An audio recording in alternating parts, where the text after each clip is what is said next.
මගේ පුතයි දුවයි දෙන්නම කෑම කන්න පටන් ගත්තේ මාස 5මාරෙන්.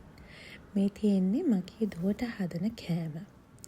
ඒ කාලේ පුදුම දුකක් වෙන්දේ මගේ පුතාට බත් කවා ගන්න. දැනටත් එහෙමයි. එයා කෑමට වැඩි උනන්දුවක් නැහැ. මෙහෙට ආවට පස්සේ තමයි මං ඉගෙන ගත්තේ මේ බේබි ලෙඩ් වීනින් ක්‍රමය.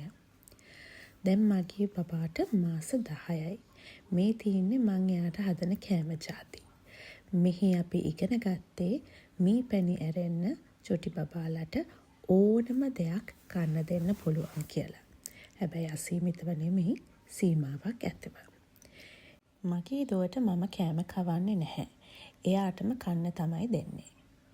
ඉතින් මේ තියෙන්නේ නිවිති, චිකන්, ඒ වගේම ඕට්ස්, ඒ වගේම පළතුරු ජාති පාවිච්චි කරලා ඉතාම ගුණදායක සහ රසයෙන් පිරුණු කෑම. මේවා එයා විතරක් නෙමෙයි, අපි 4 දෙනාම වෙලාවකට කනවා. සීනි ලුණු දාලා නම් හදන්නේ නැහැ. මාස තාම 10යිනේ. අවුරුද්දෙන් පස්සේ ඒකත් චොට්ට ඇඩ් කරන්න තමයි බලාපොරොත්තු වෙන්නේ. මේ තියෙන්නේ මගේ TikTok page එකේ මම ෂෙයා කරලා තියෙන recipes. චූටි බබාලා ඉන්න අම්මලට නම් අනිවාර්යයෙන්ම වැදගත් වෙයි.